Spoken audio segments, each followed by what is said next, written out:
सारी टीम नमस्कार। और जितने भी फेलो एस्पिरेंट्स हैं सबको नमस्कार। मेरा नाम मोहम्मद मंजर हुसैन अंजुम है। और जैसा वेद प्रकाश जी ने ऑलरेडी इंट्रोड्यूस किया है मुझे, मैं Islampur sub division waste Bengal का रहने वाला हूँ। और इस साल यूपीएससी में मैंने 125 रैंक की प्राप्ति की है।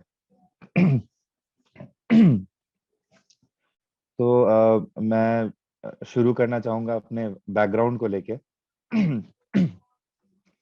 तो इस्लामपुर जो सिटी है अभी तो काफ़ी अच्छा हो गया है। मैं इस्लामपुर सिटी से नहीं हूँ।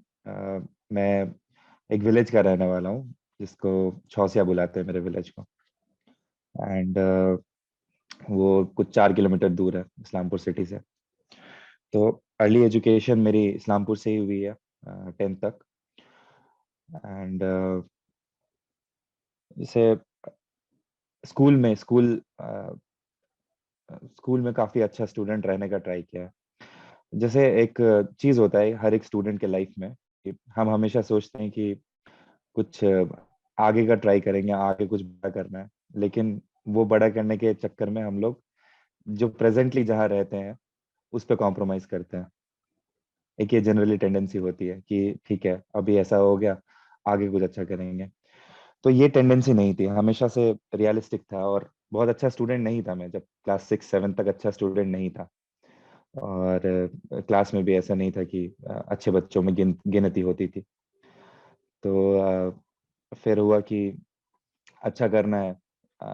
जो पेरेंट्स हैं, ऐसी हालत नहीं थी कि स्कूल भेजे, बट उसके बावजूद भेज रहे हैं। जो मेरे फादर थे उनको पढ़ाने का बहुत शौक था कि बच्चे पढ़े और कुछ अच्छा बने कल को। तो पढ़ा रहे थे घर वाले। एंड इसी दौरान कहीं मन में हुआ कि ठीक है एक बार में बहुत अच्छे नहीं हो सकते, बट धीरे धीरे अच्छे हो सकते हैं। And with in 2 to 3 years थोड़ा इम्प्रूव करने लगा। और फाइनली 10th में जाके काफ़ी अच्छे मार्क्स के साथ 10th क्वालिफाई किया मैंने। उसके बाद मैंने अपनी 11th and 12th अलीगढ़ से किया है। एंड वहाँ भी गया। एंड वहाँ जाके भी कोशिश की कि पढ़ाई करूँ। एंड वहाँ पे जाके जो बोर्ड है, अलीगढ़ बोर्ड है एक अलग से, उसका टॉपर बन लाया। फिर उसी साल मैंने आईआईटी का एग्ज़ाम लिखा था। एंड उस साल मेरा आईआईटी में अच्छी रैंक नहीं आई थी, 8,000 रैंक आई थी। तो फिर मैंने एक साल ड्रॉप करने का डिसाइड किया। और फिर जाके मैंने आईआईटी के लिए दोबारा अपेयर किया 2011 में। और फाइनली बीटेक में एडमिशन लिया आईआईटी कानपुर में सिविल इंजीनियरिंग में। तो लाइफ जो है बहुत सारे अप्स एंड डाउन्स होते हैं लाइफ में। एंड मेरे भी लाइफ में बहुत सारे अप्स एंड डाउन्स रहे हैं।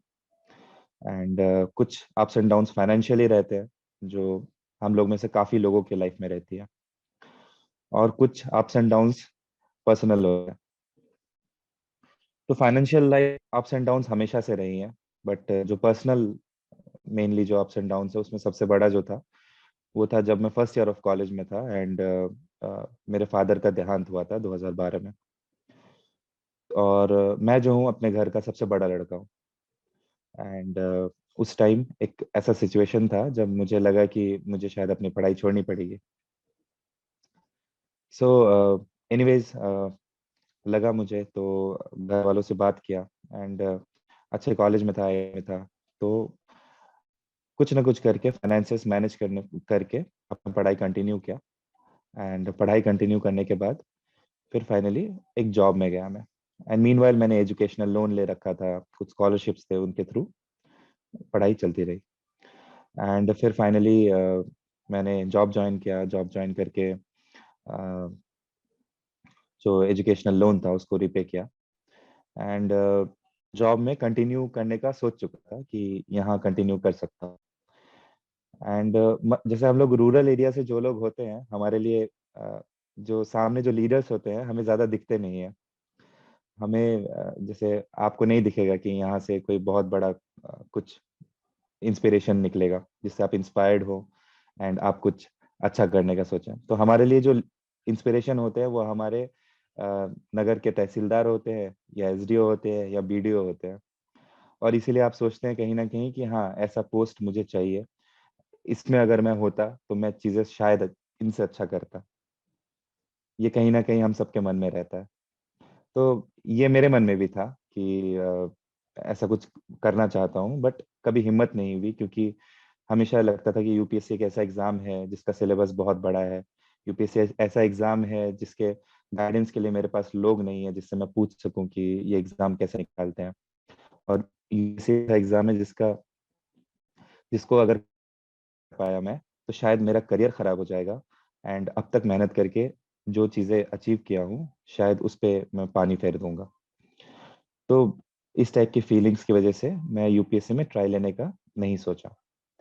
एंड बचपन से था कि हाँ करना ये है, बट हिम्मत नहीं हुई।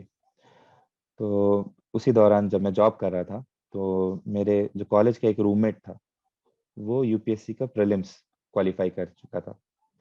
एंड ये बात है 2016 की। तो मैंने उससे बात किया, कैसे क्या किया उसने। एंड फिर फाइनली उससे मुझे समझ में आया कि ये एग्जाम निकल सकता है। अगर इसका निकल सकता, मेरे रूममेट का निकल सकता है, मेरे दोस्त का निकल सकता है, तो मैं भी इसमें कोशिश कर सकता हूँ। तो यही सोच के मैंने उससे पूछा क्या करूँ, तो उसने बताया ऐसा है, यहाँ पे आ जाओ एंड मेरे साथ रह के तैयारी कर लेना। तो फिर मैंने जॉब छोड़ा एंड मैंने घर वालों से बात किया कि ऐसी ऐसी बात है। एंड उन्होंने बोला अगर तुम्हें करने का मन है तो कर लो। एंड जॉब छोड़ के फिर मैं अपने दोस्त के पास पटेल नगर गया। एंड मैंने ज्योग्राफी ऑप्शनल लेने का सोचा था। एंड ज्योग्राफी क्योंकि मेरा बैकग्राउंड नहीं है, मेरा सिविल इंजीनियरिंग बैकग्राउंड है, तो मैंने ज्योग्राफी की क्लासेस ज्वाइन करी एंड यूपीएससी प्रिपरेशन में लग गया। तो जो शुरुआती दौर है इस एग्जाम का, वो बहुत डिफिकल्ट था, क्योंकि सिलेबस बहुत सारा था, कुछ आइडिया नहीं था क्या पढ़ना है। एंड सबसे इम्पोर्टेंट बात थी कि गाइडेंस की बहुत कमी थी, कि गाइडेंस नहीं था। तो न्यूज़पेपर पढ़ते थे, न्यूज़पेपर समझ में नहीं आता था, लेकिन पढ़ते थे ये सोच के कि हाँ आज का न्यूज़पेपर खत्म करना है। और इंटरनेट का जमाना है, करंट अफेयर्स बहुत सारे मार्केट में आ गए थे, तो सारे करंट अफेयर्स भी पढ़ने का सोचते थे और करंट अफेयर्स पढ़ते थे। तो विदाउट गाइडेंस 2016 से मैं पढ़ने लगा एंड 2017 में मैंने अपना पहला प्रीलिम्स दिया एंड मैं उसको क्वालिफाई नहीं कर पाया। सोचा कि तैयारी नहीं थी और मुझे ज़्यादा चीज़ें नहीं पता थी, तो ये सोच के मैंने सोचा कि ठीक है एक बार और तैयारी करता हूँ। एंड फिर दोबारा से तैयारी में लग गया, क्योंकि उस साल मैंने क्लासेस भी लिए थे, तो मुझे लगा उसकी वजह से थोड़ा टाइम चला गया। तो 2017 से फिर 18 तक मैंने फिर से तैयारी करी। एंड फिर वही चीज़ चला, करंट अफेयर्स पे बहुत ज़्यादा फोकस, करंट अफेयर्स पढ़ना एंड कुछ कुछ कोशिश किया। एंड फाइनली 2018 में भी मेरा यूपीएससी प्रीलिम्स नहीं निकला। तो फिर लगा कि शायद ये एग्ज़ाम मेरे लिए नहीं बना है। 2 बार लगातार प्रीलिम्स नहीं क्वालिफाई कर पाना एंड ड्रॉप करके कंप्लीटली इस एग्जाम पे फोकस करके तैयारी करना। तो मुझे लगा शायद मैं इस एग्जाम के लिए नहीं बना हूँ एंड मुझे इस एग्जाम की तैयारी नहीं करनी चाहिए। तो फिर मैंने सोचा कि ठीक है कहीं जॉब कर लिया जाए। तो इसके बाद क्या हुआ, मैं ऑलमोस्ट डिसाइड ही कर चुका था कि जॉब करना है। तो मैंने अपने घर पे बात किया, तो घर पे मम्मी से बात हुई एंड मम्मी ने बताया कि इतनी जल्दी मत छोड़ो, ये एग्ज़ाम डिफिकल्ट है, हम समझते हैं ये बात, और तुम एक बार फिर ट्राई लो, बस जगह बदल लो, जहाँ हो वहां से निकल के कोई दूसरी जगह जाओ। तो फिर मैं वहां से निकल के एक इंस्टीट्यूट है वहां गया। वहां पे कुछ लोग ऑलरेडी प्रिपेयर कर रहे थे, तो लगभग 150 लोग वहाँ पे रह के, रेसिडेंशियल एकेडमीज जिनको बोलते हैं, तो वहाँ पे रह के तैयारी करने लगा। एंड फिर वहाँ पे जाके जो बहुत इंपॉर्टेंट चीज होती है यूपीएससी के प्रिपरेशन में, जो मेंटोरशिप होते हैं, जो दिया डेली कर रही है अभी, जहाँ पे आपको एक मेंटोर मिले और वो आपको बताए आपको किस तरह से क्या चीज मैनेज करना है इस एग्जाम के प्रिपरेशन में, वो मुझे वहां जाके मिली।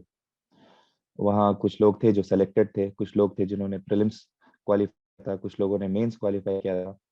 तो ऐसे बहुत सारे लोग मिले, एंड इनसे जो राइट सोर्सेज होते हैं, जो डूज एंड डोंट्स होते हैं, क्या करना है क्या नहीं करना है, कौन से सोर्सेज फॉलो करने हैं, किस तरह से अपने टाइम को मैनेज करना है, कौन से टेस्ट लिखने हैं कौन से टेस्ट नहीं लिखने हैं, ये सारा मुझे अपने मेंटोर्स ने बताया।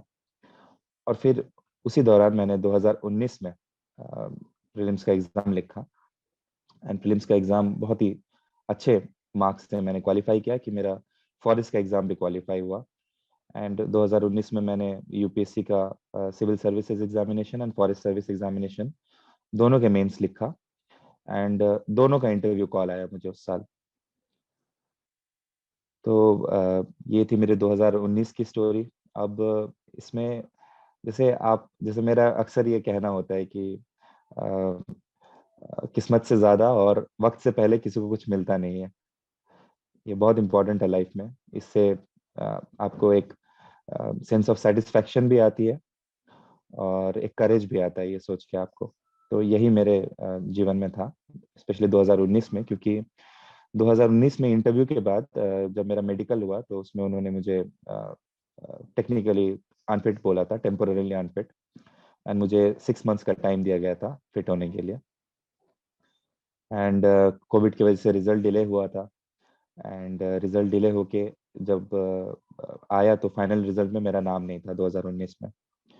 एंड मार्क्स जो है वो फिर कोविड की वजह से डिले हो गया, एंड मार्क्स जब आए तो मुझे पता चला मेरा एक नंबर से ये एग्ज़ाम रह गया है। उसके बाद एक जनरली एक चीज़ है जो लोगों को पता नहीं होती, यूपीएससी एक रिजर्व लिस्ट भी निकालती है। जो 1 या 2 मार्क्स से रह जाते हैं उनके लिए एक रिजर्व लिस्ट भी निकालती है। एंड मुझे ये समझ में आ गया कि मेरा 1 मार्क्स से रह गया है तो मुझे रिजर्व लिस्ट में एक सर्विस मिल जाएगी। तो फिर लेकिन इसमें एक जो ट्विस्ट था ये था कि मेरा जो मेडिकल का 6 महीना था वो ख़त्म हो चुका था। तो मैंने अप्रोच किया डीओपीटी को, यूपीएससी को, एंड उन्होंने कहा कि आपका डेट निकल चुका है ना, आपको ये सर्विस नहीं मिलेगी।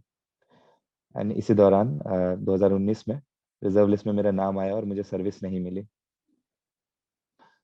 फिर इसी के बीच मैंने यूपीएससी 2020 का प्रीलिम्स लिखा, उसका मेंस लिखा, एंड इंटरव्यू क्वालिफाई करा, एंड मुझे ये रैंक मिली है। तो ये थी मेरी स्टोरी शॉर्ट में। एंड मैं दिया फाउंडेशन से इसी दौरान मेंस से पहले जुड़ा, जहाँ पे सर लोगों ने मुझे अप्रोच किया, एंड इन्होंने बताया कि जो फेलो एस्पिरेंट्स हैं उनको मैं गाइड कर सकूं, उनको मैं सही सजेशंस दे सकूं। एंड पहले मुझे लगता था शायद इस काबिल नहीं हूँ, क्योंकि मैं भी इस एग्ज़ाम में कंटिन्यूअसली फेल किया हूँ। बट आई थिंक अब मैं ये बोल सकता हूँ कि मैं कुछ सजेशंस दे सकता हूँ, इस काबिल हूँ कि सजेशंस दे सकता हूँ स्टूडेंट्स को। एंड ये सारी चीज़ें मेरे लिए अप्लाई की है, तो मैं उम्मीद करता हूँ कि आप सबके लिए भी अप्लाई होगा ये चीज़। तो सबसे पहले मैं कहना चाहूँगा, जैसे मनीष सर ने बोला, 3D अप्रोच, ये बहुत इंपॉर्टेंट है लाइफ में। जो डेडिकेशन, डिटर्मिनेशन एंड डिसिप्लिन, तो इनमें से सबसे इम्पोर्टेंट डिसिप्लिन ही होता है मुझे लगता है, क्योंकि आप अगर हार्ड वर्क करते हैं तो आपको उसके लिए एफर्ट डालना होता है, लेकिन अगर आप डिसिप्लिन्ड होते हैं लाइफ में तो ऑटोमेटिकली चीज़ें आपकी लाइफ में होती जाती है, एंड आपको एक्स्ट्रा एफर्ट नहीं पुट करना होता। और ये बहुत इंपॉर्टेंट है यूपीएससी प्रिपरेशन में, क्योंकि आपको एक डिसिप्लिन्ड वे में डेली बेसिस पे कुछ नंबर ऑफ आवर्स आपको देने पड़ते हैं इस एग्ज़ाम को। और दूसरी चीज़ें, डिटर्मिनेशन चाहिए, आपको मन में भरोसा होना चाहिए कि ये एग्ज़ाम आप निकाल सकते हैं, क्योंकि आप ही के जैसे स्टूडेंट्स, आप ही के जैसे स्टोरीज के साथ ये एग्ज़ाम क्वालिफाई कर रहे हैं और बहुत ही अच्छे मार्क्स से क्वालिफाई कर रहे हैं। एंड तीसरा जो डेडिकेशन है वो बहुत इंपॉर्टेंट है। आपको डेडिकेशन, हम इसका मतलब नहीं समझते हैं अक्सर। अ, आप हमको डेडिकेट करिए, एंड अपने पेरेंट्स को डेडिकेट करिए, अपने बिलवेड्स को करिए, एंड फिर आपको आसानी लगेगी, बड़ी से बड़ी मुश्किल आसान लगेगी। तो इसी के साथ मैं आई थिंक मुझे अपने सोर्सेज के बारे में बताना चाहिए, किस तरह से मैंने एग्ज़ाम। तो ये जो एग्ज़ाम है इसमें टोटल 9 पेपर्स होते हैं मेंस में। एंड तीन तीन पार्ट्स में होते हैं एग्जाम, एक प्रीलिम्स होता है, मेंस होता है, इंटरव्यू होता है। तो प्रीलिम्स में 2 पेपर होते हैं ऑब्जेक्टिव टाइप, पहला पेपर जीएस का होता है, दूसरा पेपर सीसैट का होता है, ये सब आपको पता ही होगा। तो जो सबसे इम्पोर्टेंट बात है इस प्रिपरेशन में वो ये है कि यूपीएससी एक सिलेबस देती है जिसके बारे में बहुत सारे एस्पिरेंट्स को नहीं पता होता, और मुझे भी कहीं ना कहीं उसका क्या यूज करना है ये नहीं पता था अपने पहले दोनों अटेम्प्ट्स में। तो यूपीएससी एक सिलेबस देती है, एंड यूपीएससी चाहती है कि आप उस सिलेबस को अच्छे से पढ़ें, उसको समझें, और उसी डायरेक्शन में आप मेहनत करें। तो जैसे अक्सर स्टूडेंट्स का रहता है कि करंट अफेयर्स जो है वो कितना इम्पोर्टेंट है, हमें तो लगता है कि यूपीएससी में करंट अफेयर्स ही सब कुछ है। तो ये एक चीज है जो आई थिंक मैं डिफर करता हूँ इस चीज में। जब मैं प्रिपरेशन में आया 2017 और 18, तो मैं सिर्फ करंट अफेयर्स पढ़ता था। एंड इस वजह से जो इम्पोर्टेंट सब्जेक्ट्स हैं, हिस्ट्री, पॉलिटी, इकोनॉमिक्स, इनको इग्नोर करा था। तो आप बहुत जानना जरूरी है कि जो एग्जाम है उसमें किस सब्जेक्ट का कितना कंट्रीब्यूशन है, एंड उसी हिसाब से आपको वर्क करना है। तो ये था शॉर्ट में। तो जैसे मैं जो प्रिपेयर करता था, तो मुझे एक चीज समझ में आया कि यूपीएससी में टोटल जो है 8 पार्ट्स है, 8 पार्ट्स है आपको प्रिपेयर करनी है। उन 8 पार्ट में अगर मैं आपको बताऊं तो एक हिस्ट्री होता है, geography, polity, art and culture, environment, economics and current affairs. And आपको सारे पार्ट्स पे इक्वली फोकस करना है, ये बहुत इंपॉर्टेंट है। तो करंट अफेयर्स सिर्फ 1/8 है, यानी कि 12.5% है उस पूरे सिलेबस का। हेलो मनीष सर, आपकी मैं आवाज आ ऑडिबल? रही है। यस जी। Yes, you are audible. जी। तो ये चीज़ मुझे रियलाइज़ हुआ जब मैं फाइनली जो इंस्टीट्यूट ज्वाइन किया, वहाँ पे जो मेंटर्स मिले मुझे, उन्होंने बताया कि इसको इस तरह से पढ़नी है। दूसरी चीज़ है जो हम लोग अक्सर इग्नोर करते हैं, न्यूज़पेपर रीडिंग। तो न्यूज़पेपर रीडिंग बहुत इंपॉर्टेंट होता है, क्योंकि उससे आपको एक कॉन्फिडेंस आता है कि क्या पढ़ना है, क्या चल रहा है देश दुनिया में, एंड एक कॉन्फिडेंस आता है। और कहीं ना कहीं आपके सबकॉन्शियस में, आपके माइंड में रहता है ये बात कि किसी का ऑडियो ऑन है शायद।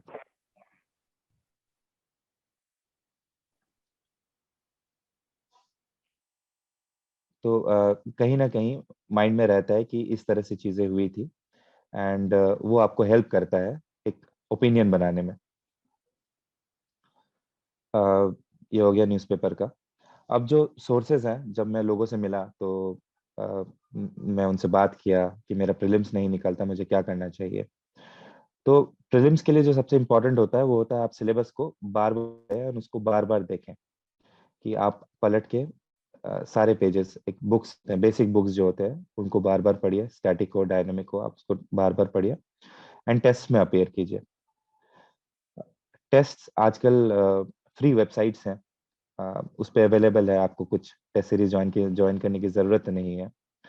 फ्री वेबसाइट्स हैं, वहाँ से आप टेस्ट सीरीज डाउनलोड कर सकते हैं, और आप साइड बाय साइड जो भी पढ़ते हैं उसके अकॉर्डिंग टेस्ट में अपेयर कर सकते हैं।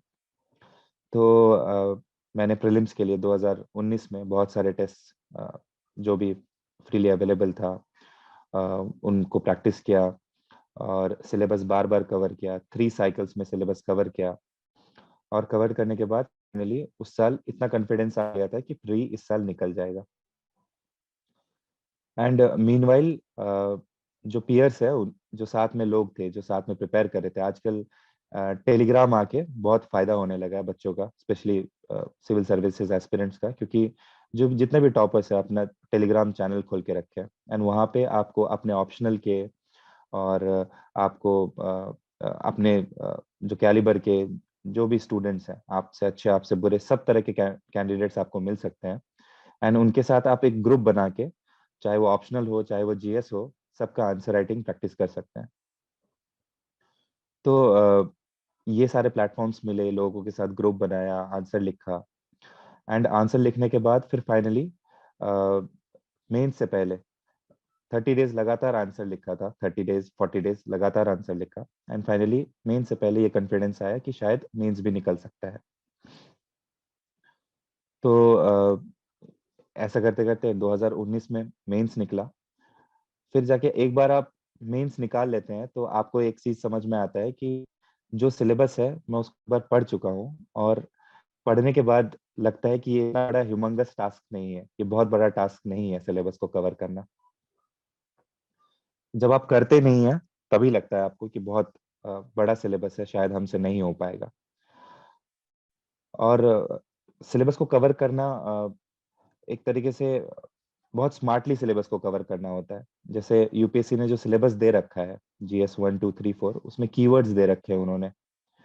तो आप हर एक कीवर्ड के करस्पॉन्डिंग छोटे छोटे नोट्स बना लीजिए, 50 वर्ड्स 100 वर्ड्स के, जिसको आप अपने आंसर्स में लिख पाए।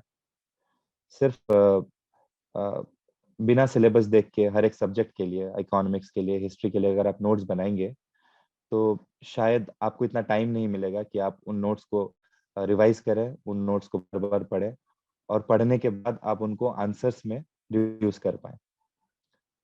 तो ये बहुत मुश्किल होगी। तो इसकी वजह इसीलिए जो सिलेबस है, सिलेबस को उठाया मैंने, उसको हर एक जो करस्पॉन्डिंग सिलेबस के वर्ड्स हैं उस पे 50 100 वर्ड्स के नोट्स बनाए मैंने, और नोट्स बना के उनको बार बार देखा, एंड उनको कहीं ना कहीं कोशिश किया कि उनको अपने आंसर्स में डाल सकूं। तो ये करके एक चीज मुझे समझ में आई कि मेंस में अच्छा परफॉर्म कर लूंगा।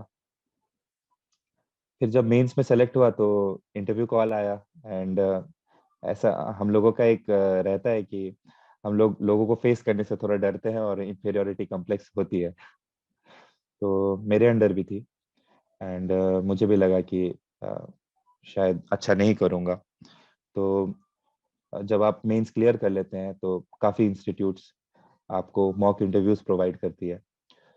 तो वहाँ जाके आपके अंदर की जो झिझक होती है वो दूर हो जाती है, एंड मेरी भी हुई। काफ़ी सारे मॉक्स में अपीयर किया, और फिर उस साल इंटरव्यू दिया, एंड फाइनली जो भी रिजल्ट था आपको पता ही है। एंड इस साल जो जो लास्ट ईयर किया था, सेम उसी चीज़ को मैंने फॉलो किया, एंड फॉलो करके फाइनली ये रिजल्ट की मुझे प्राप्ति हुई है। तो मुझे यही लगता है कि कुछ चीजें हैं जो कोइंसिडेंस होती है, कि सही टाइम पे सही चीजें हो गई, शायद इसलिए क्वालिफाई किया। या फिर दूसरा जो, इसको दूसरी तरीके से भी कह सकते हैं कि सही टाइम पे सही चीज चूज किया आपने। जो हमारा चॉइस होता है कि सही टाइम पे सही चीज चूज किया, इसीलिए शायद ये एग्जाम निकल पाया। अगर मैं शायद अपने सेकेंड अटेम्प्ट के बाद ये एग्जाम छोड़ देता तो शायद मैं नहीं निकाल पाता। और शायद अगर मैं सही मेंटोर्स अगर मुझे मिल जाते शुरुआती दौर पे इस एग्जाम में, तो शायद मैं पहले निकाल चुका होता। और तीसरा ये भी हो सकता है, अगर मुझे अच्छे मेंटोर्स नहीं मिलते तो अब तक ये एग्जाम नहीं निकाल पाया था। तो जो मेंटोरशिप प्रोग्राम है उसमें मुझे यही बोलना है कि मैं कुछ लोगों से जुड़ा हूँ, एंड कोशिश करता हूँ कि उनको जो भी मैंने किया है और जो सही डायरेक्शन है वो दे सकूं। तो उसके थ्रू मैं यही बोलूंगा कि आप लोग अपने मेंटर्स को पूछिए, उनसे जानिए। डिफरेंट टॉपर्स एग्जाम के वो भी ऑनलाइन आजकल यूट्यूब पे अवेलेबल है, अपने पर्सनल प्लेटफॉर्म्स पे अवेलेबल है। वहाँ पे आपके मन में जो भी क्वेश्चंस हैं आप लोग उनसे पूछिए।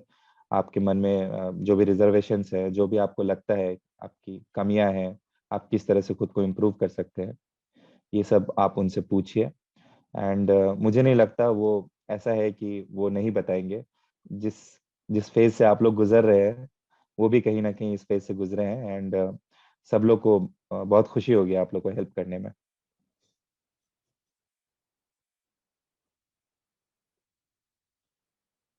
तो ये जो ब्रीफ में मुझे बताना था यही बताना था। मैं सोचा था ये एक क्वेश्चन आंसर सेशन होगा तो मुझे ज़्यादा अच्छा लगेगा। एंड मनीष सर यही अभी भी बोलना चाहूंगा। ले सकते हैं क्वेश्चंस, लेकिन मंजर जी कुछ कॉमन जी क्वेश्चंस हैं इन लोगों के, तो जी मैं ब्रीफ कर देता हूँ। आप उनका अगर रिप्लाई कर देंगे तो हम समझते हैं कि कुछ क्लैरिटी आ जाएगा। वैसे आपने बहुत सारे पोर्शन आपने कवर कर लिया है। शुरू से आपने बता दिया किस तरह से आपका जर्नी रहा, और प्री में क्या आपका चैलेंजेस आया, फिर मेंस आपने कैसे किया, फिर इंटरव्यू में क्या चैलेंजेस। जो कॉमन क्वेश्चंस इन लोगों का, मैं जहाँ तक कि मैं इंटरेक्ट करता हूँ इन लोगों से, तो एक क्वेश्चन रहता है कि आप कितने देर की पढ़ाई करते थे। तो ये बहुत ही रिलेटिव क्वेश्चन है, लेकिन वो थोड़ा सा आप जरूर एक्सप्लेन कर दीजिए, ताकि इन जी। लोगों का जो वो द्वंद्व वाली स्थिति है वो दूर हो। तो जैसे कितने आवर्स, जैसे मैं जॉब नहीं कर रहा था एक टाइम पे, तो अ, तो फिर मेरे पास दिन भर था कि पढ़ना ही होता था दिन भर। तो लाइब्रेरी थी मेरे पास, जिस इंस्टीट्यूट में था मैं वहाँ पे लाइब्रेरी थी। तो अ, मैं कभी नंबर ऑफ आवर्स जो होते हैं, कितने घंटे हैं, वो देख के नहीं पढ़ता था। हमेशा ये टारगेट रहता था कि आज इतना सिलेबस पढ़ना है, मतलब पढ़ना है। अब उसके लिए 10 घंटे लग सकते हैं या 15 घंटे लग सकते हैं, लेकिन ये पार्ट खत्म करना है आज। और कभी कभी टारगेट्स ऐसे होते थे कि 2 या 3 दिन के टारगेट्स होते थे। एक बुक ले लिया एंड इसको नेक्स्ट 2 डेज में खत्म करना है। तो इस हिसाब से टारगेट्स रहते थे। एंड पूरे दिन के शेड्यूल में सिर्फ यही नहीं रहता था कि यही किताब पढ़नी है, उसके अलावा न्यूज़पेपर्स पढ़नी है, उसके अलावा टेस्ट में अपीयर करना है। तो एक पूरा शेड्यूल रहता था। एंड 2019 की बात अगर बताऊं तो शायद 10 घंटे डेली ऑन एन एवरेज मैं पढ़ता था 2019 पूरे साल। क्योंकि जो पूरा बेस बना था मेरा 2019 में, जब मैं सिलेबस चाह रहा था कि एक बार पूरा सिलेबस में अच्छे से कवर कर पाऊँ, जहाँ पे जितने भी बेसिक बुक्स हैं उनको कवर कर पाऊँ, उनके लिए मैं उनके नोट्स प्रिपेयर कर पाऊँ और उनके टेस्ट में अपेयर कर पाऊँ। तो उस टाइम जब पहली बार पूरे सिलेबस को कवर कर रहा था मैं अच्छे से, तब मुझे मेरे डेली बेसिस पे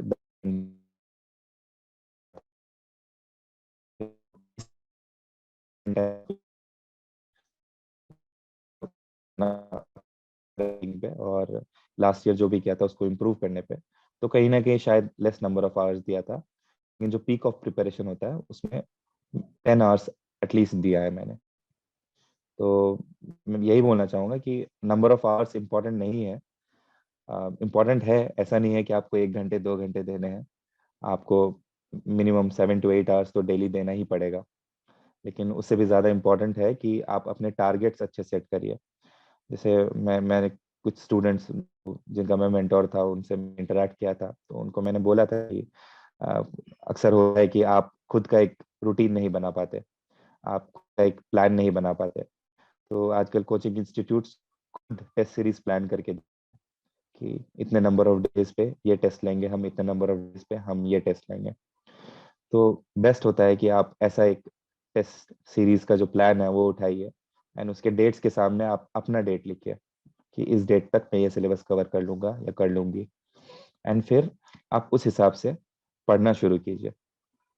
रियलिस्टिक टारगेट रखिए। आप जोश जोश में ऐसे टारगेट्स मत रखिए जो आप कभी कंप्लीट ही नहीं कर पाए। फिर होगा ये कि बैकलॉग्स होते जाएंगे और आपको लगेगा कि ये प्रिपरेशन मैं कर ही नहीं सकता। तो पर्पस वो नहीं है।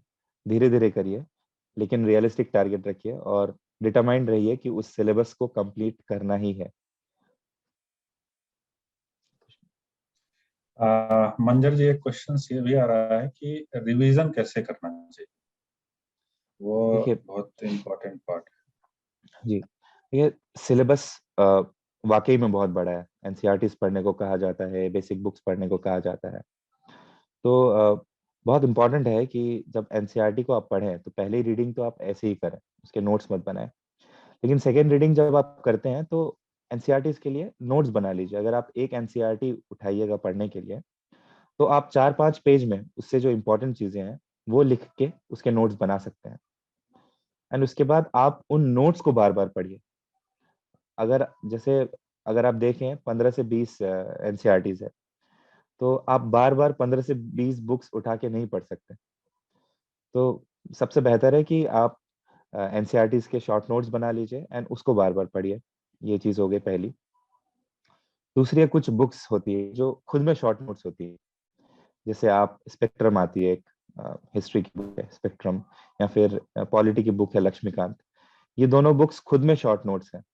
आप इनको और शॉर्ट करके नोट्स नहीं बना सकते, तो अपना टाइम इसमें मत वेस्ट कीजिए कि आप इनके शॉर्ट नोट्स बना रहे हैं। ये दोनों हो गया।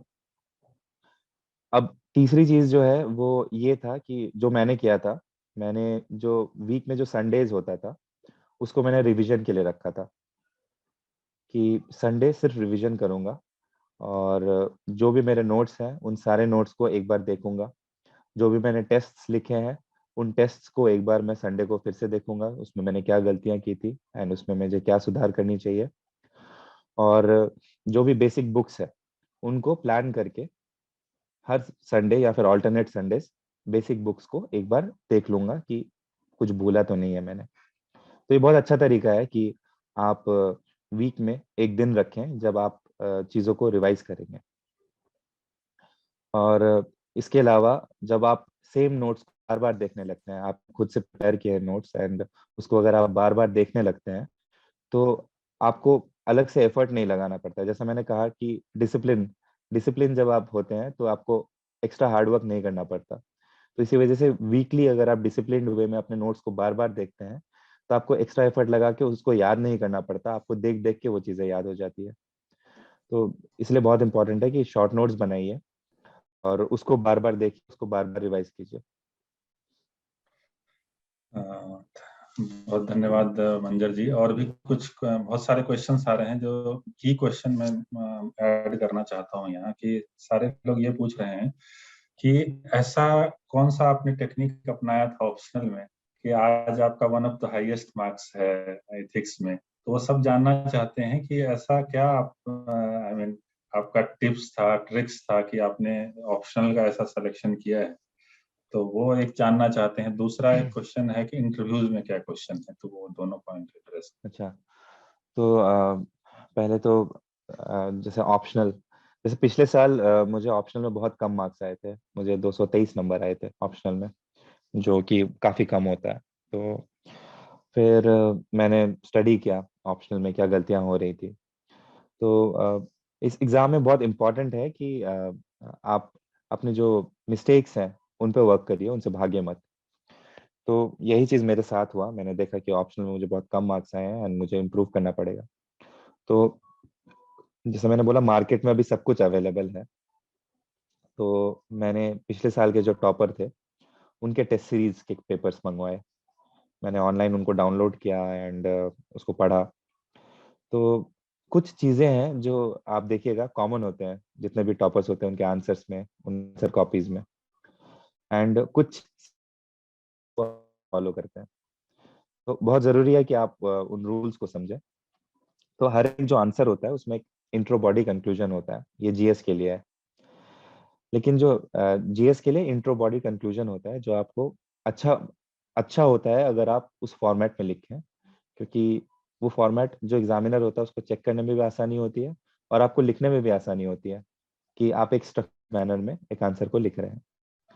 शुरू शुरू में डिफिकल्ट होती है कि आपको समझ में नहीं आ रहा है कि स्ट्रक्चर क्या है, हम कैसे उसको लिखें। लेकिन जैसे जैसे आप आंसर राइटिंग करते रहेंगे एक इंट्रो बॉडी और कंक्लूजन के साथ, तो आपको मैं कुछ भी क्वेश्चन दूंगा तो आप एक उसी फॉर्मेट में ही मुझे या तो बताएंगे या लिखेंगे, क्योंकि इतनी प्रैक्टिस हो जाती है।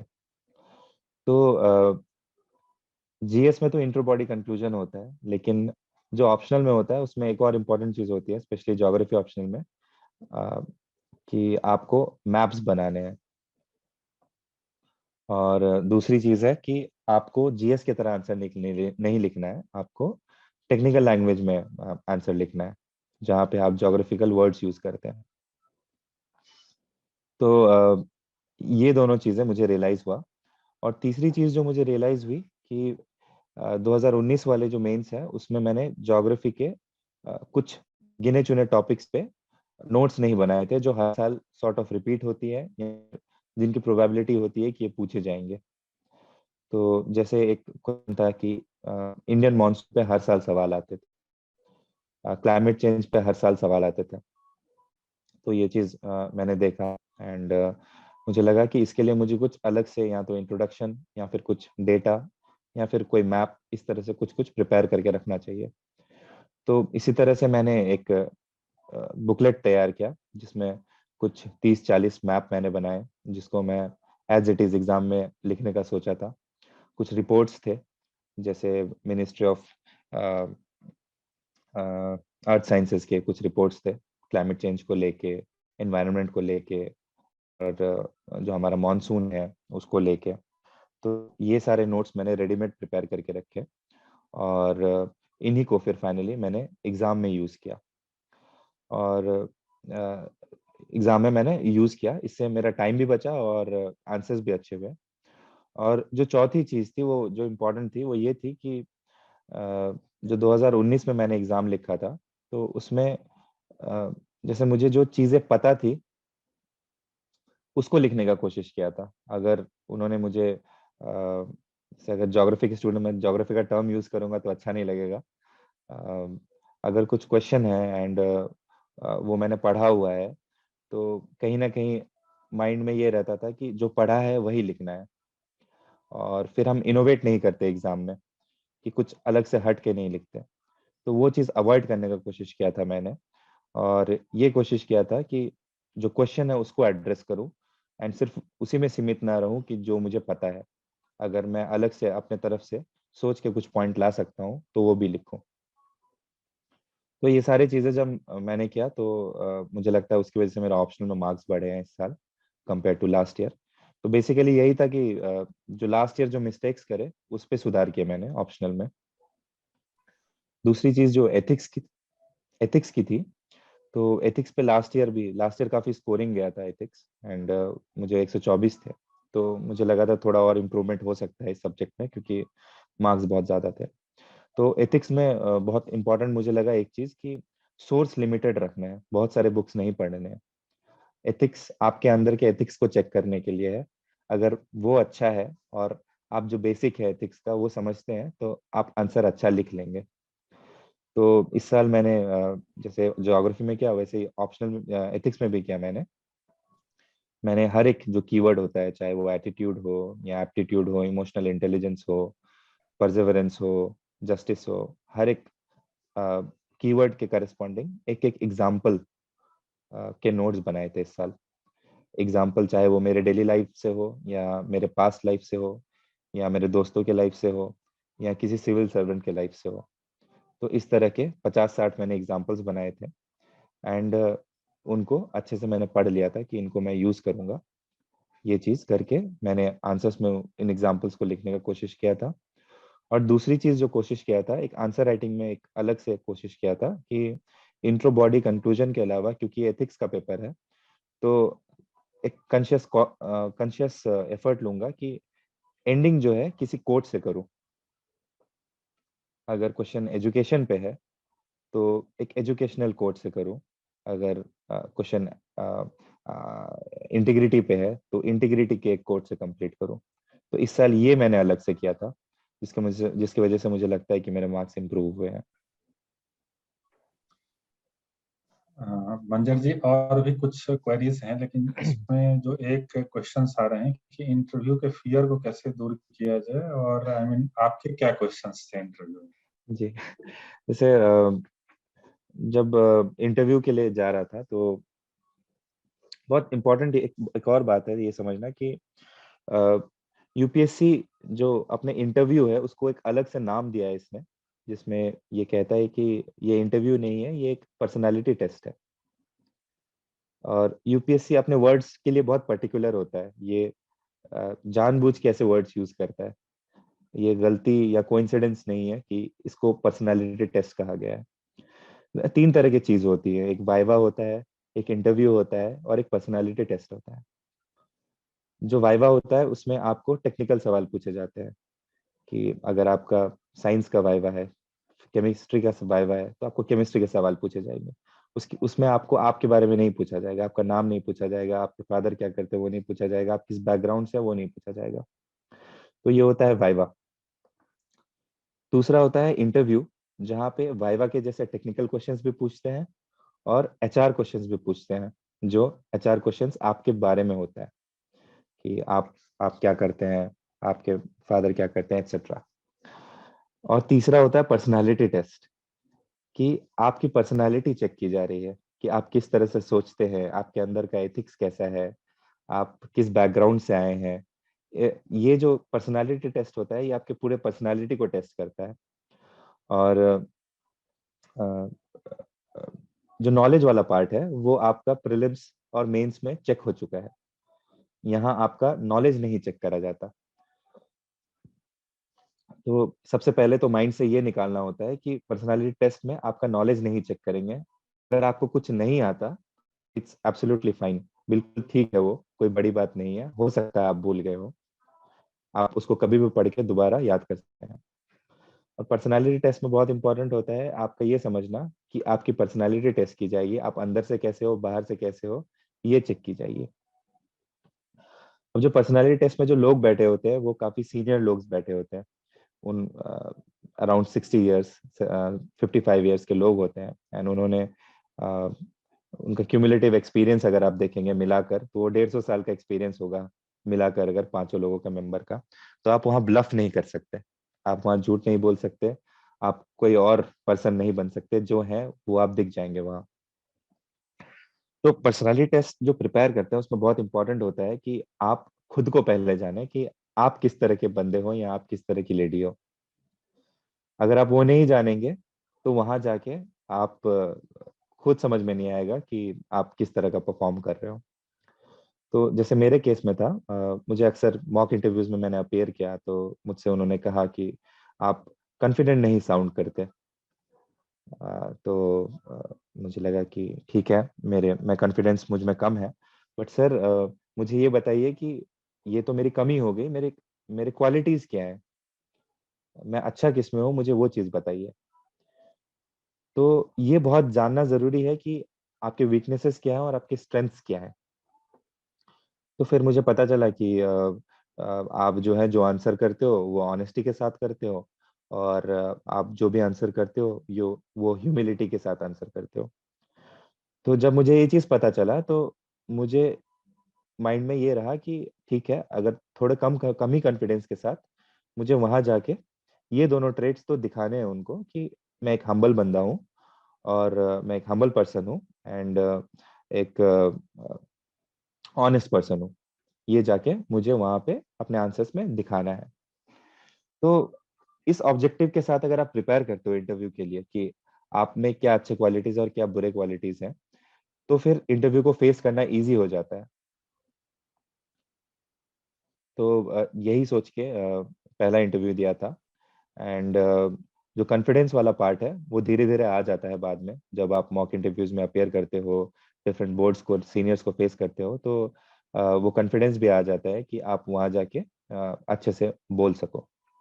अब इंटरव्यू में एक और चीज होता है कि एक और चीज वो चेक करते हैं कि अगर आपको वो डांट रहे हैं या कुछ ऐसा पूछ लिया जो आपको नहीं आता है, तो आप किस तरह से बिहेव करते हैं। क्योंकि ये बहुत इंपॉर्टेंट है कि ये सर्विस ही ऐसा है कि आपको ऐसे सर्कमस्टांसेस लाइफ में फेस करने पड़ेंगे। आप आईएएस बनेंगे, आपको हो सकता है ऐसे सर्कमस्टांसेस फेस करने पड़े जब आपके सीनियर्स आपको कुछ ऐसा ऑर्डर दे जो आप ना करने का ना सोचें या जिसको मना करें।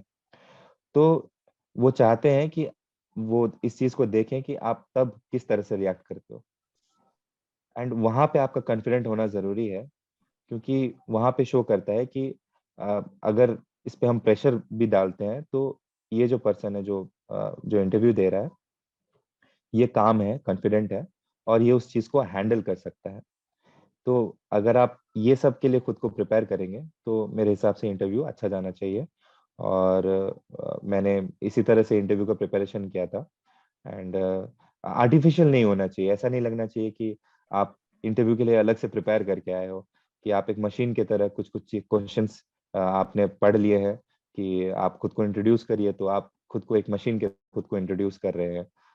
अपने बारे में कुछ बोला गया है तो आप मशीन की तरह खुद के बारे में चीजें बता रहे हैं, वो नहीं होना चाहिए। तो ये तो था इन जनरल इंटरव्यू के बारे में। तो मेरा जो इंटरव्यू था उसके बारे में अगर मैं बताऊं, उसका क्वेश्चन, उसका ट्रांसक्रिप्ट भी मैंने बनाया था। तो अ, मुझे घुसते से ही उन्होंने पूछा कि आपने इंजीनियरिंग करा है तो आप सिविल सर्विसेज क्यों करना चाहते हैं। तो मैंने मैंने बताया कि मैं करना चाहता था एंड XYZ रीजंस थे जो भी बताया मैंने। तो फिर वो बोलने लगे कि अगर सिविल सर्विसेज करना था तो जॉब क्यों करा आपने।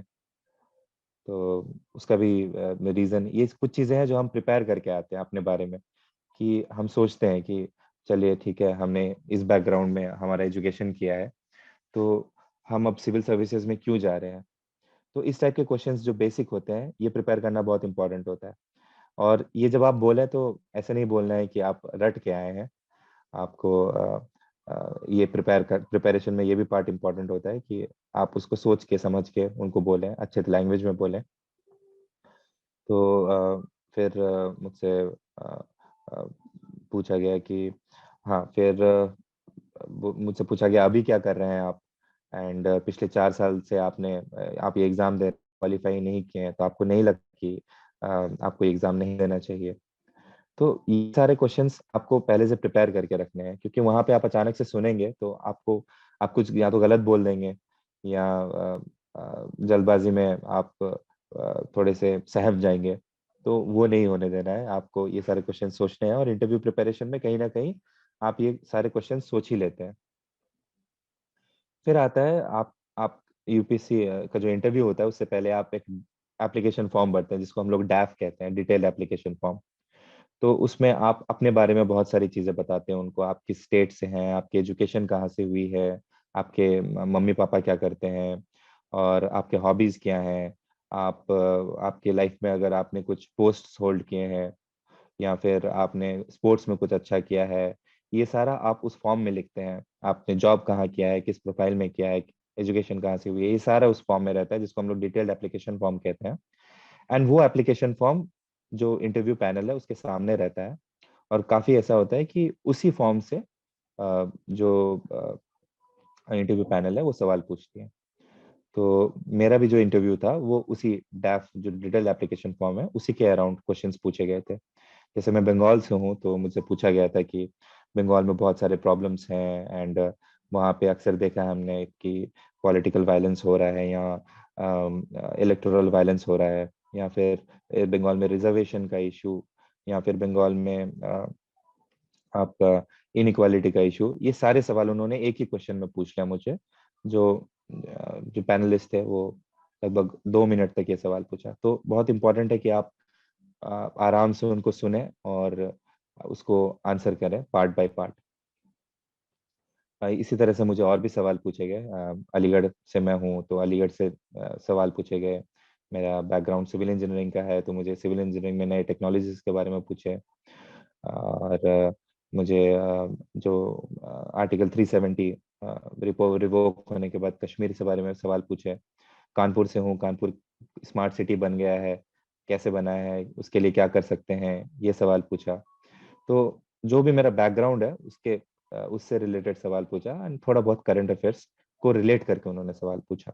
जैसे मुझे फुटबॉल खेलना पसंद है, तो मुझे फुटबॉल से सवाल पूछा कि फुटबॉल के लिए आप क्या करेंगे। तो मोर और लेस आपके बैकग्राउंड में ही सवाल होते हैं, आपके बैकग्राउंड से ही सवाल पूछते हैं।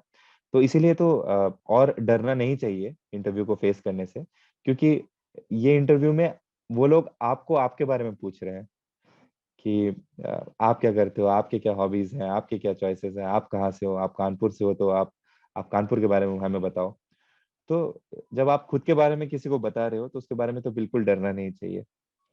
तो इसी मेंटल फ्रेम के साथ इंटरव्यू की तैयारी करेंगे तो होप इंटरव्यू बहुत अच्छा होगा। बिल्कुल मंजर जी, हम तो देख पा रहे हैं जो आप बहुत सारा क्वेरीज आ रहा है, जिसमें से एक क्वेरी ये भी था कि आपने अपने वाकई पर्सनैलिटी को कैसे डेवलप किया है। और जहां से हम देख पा रहे हैं, अगर आप लोग ऑब्जर्व कर रहे होंगे, तो मंजर जी हमेशा से मुस्कुरा, मतलब चेहरा उनका हमेशा स्माइलिंग रहता है। मतलब आपको भी अपने जीवन में ये चीज अपनाना चाहिए कि कितनी भी परेशानी आ जाए, कितनी भी कठिनाई आ जाए, अगर चेहरे पे मुस्कान रहे तो यूं ही आपका पर्सनैलिटी मतलब चमक जो है आपका बढ़ जाएगा, तो वो आपको बूस्ट करेगा। हालांकि जी। टाइम हो गया है काफी, और हम समझते हैं लास्ट क्वेश्चन हम लेते हैं। और एक बहुत इम्पोर्टेंट चीज है जो बहुत लोगों को फियर रहता है, और ये है कि मीडियम को लेकर के कहीं ना कहीं द्वंद है कि क्या लेना चाहिए। इंग्लिश मतलब हिंदी मीडियम वाले ये सोचते हैं कि इंग्लिश मीडियम से बहुत अच्छा रिजल्ट हो रहा है, आई मीन तो उसको कैसे एड्रेस किया जाए? ये जो फियर है, आई मीन वाकई ऐसा है क्या कि इंग्लिश मीडियम वाले ही आई मीन ज्यादा सक्सेस हो सकते हैं? चाहे आपका क्या कहना है इस पे मीडियम को लेकर? जैसे हम लोग जब यूपीएससी की बात करते हैं तो अक्सर हम लोग यही बात करते हैं कि यूपीएससी, अंग्रेजी में एक हम लोग टर्म यूज करते हैं कि UPSC is a great leveller. यानी कि यूपीएससी जो है एग्जाम को इस तरह से सेट करता है कि चाहे एक लड़का हिंदी मीडियम हो या अंग्रेजी मीडियम हो, चाहे वो शहर में हो या गांव में हो, चाहे उसके पास इंटरनेट एक्सेस हो ना हो, सबको बराबरी का अपॉर्चुनिटी देता है कि सब बराबरी से परफॉर्म करें। इस तरह का लेवल सेट करता है एग्जाम का।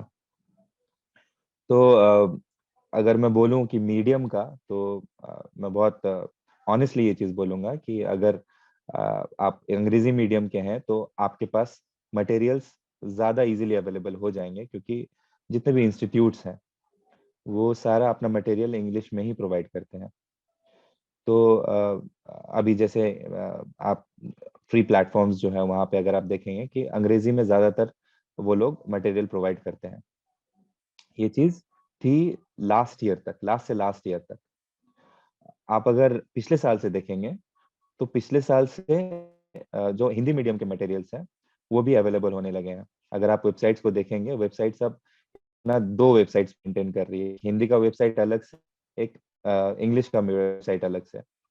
तो ये जो बोलते हैं ना कि जो लेवलर वाला है कि सबको लेवल अपॉर्चुनिटी देता है, ये अब शुरू हो गया है। एंड दूसरी चीज ये है कि आपको ये समझना बहुत इंपॉर्टेंट है कि इंग्लिश एज अ मीडियम से ही बहुत लोग अपेयर करते हैं, बहुत ज्यादा लोग। तो उस वजह से आपको दिखता है कि ज्यादा लोग इंग्लिश से क्वालिफाई कर रहे हैं। मुझे यही लगता है, जैसे मेरे काफी सारे फ्रेंड्स हैं जो हिंदी मीडियम से एग्जाम को अपेयर किए हैं, कुछ मराठी मीडियम से इस एग्जाम को अपेयर किए हैं, मेरे कुछ फ्रेंड्स हैं, एंड इनफैक्ट इंटरव्यू में भी वो मराठी में इंटरव्यू देते हैं। तो जो रीजनल लैंग्वेजेस है उसमें भी आप इस एग्जाम को क्रैक कर सकते हैं, एंड कोई बैरियर नहीं है इस चीज को। एंड जहाँ तक मैंने सुना है कि जो एग्जामिनर्स होते हैं उनको जो चेक करते हैं कॉपीज, अगर रीजनल लैंग्वेज में होता है तो वो इस चीज को सराहना भी देते हैं कि कोई इतना मेहनत करके यहाँ तक आ रहा है। तो मुझे लगता है ज्यादा कुछ डिसएडवांटेजेस नहीं है, दोनों में इक्वल अपॉर्चुनिटीज है। एंड बहुत इंपॉर्टेंट ये है कि आप डायरेक्शनल वे में इस एग्जाम के प्रिपेयर करें। ऐसा ना हो कि आप एग्जाम के चक्कर में इनकॉन्फिडेंट रह जा रहे हैं और आप बहुत टाइम यही डिसाइड करने में लगा दे रहे हैं कि आपको किस मीडियम में ये एग्जाम देना है। क्योंकि मैं खुद देखा हूँ, दो तीन कैंडिडेट्स थे जिनको मैं जानता हूँ, जो एक साल यही डिसाइड करने में लगा दिए कि मैं किस मीडियम से ये एग्जाम में अपेयर करने वाला हूँ, क्या मैं हिंदी मीडियम से अपेयर करूँ या मैं इंग्लिश मीडियम से अपेयर करूँ। आप वो डिसाइड करिए। एंड दोनों में ही आप अगर ऑनलाइन यूट्यूब पे इंटरव्यूज देखते हैं तो आप काफी सारे इंटरव्यूज देखिएगा जहाँ पे स्टूडेंट्स हिंदी में इंटरव्यूज देते हैं। तो मेरे हिसाब से अपॉर्चुनिटीज ऑलमोस्ट बराबर है।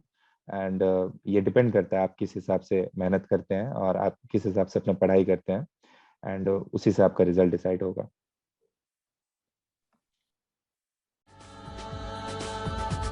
We wanna